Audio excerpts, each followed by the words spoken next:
Our lives have become so dependent on technology. Hard to remember, actually, the days before mobile phones, tablets, and laptops. But it wasn't that long ago that computers were not part of our everyday life. Janelle Bluta compares then with now. Today, it's impossible to imagine life without them from the time you wake up until you go to bed.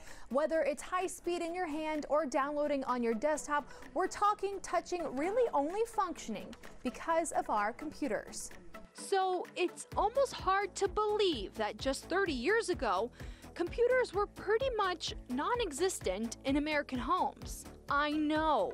What did they do?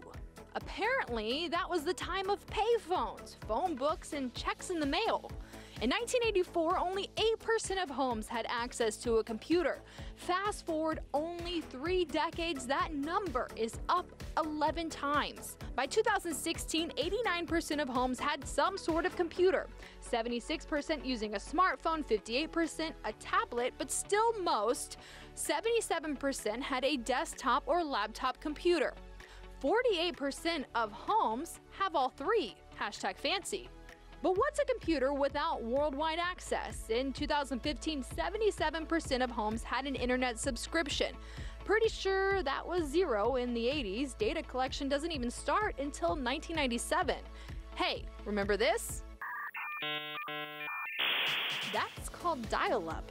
That number, 77%, went up almost 5% alone the very next year and is still increasing. One thing is for sure, though, online activity is increasing every day. The internet has become such an integral part of our lives that life without it would be as sad as Snapchat without its filters.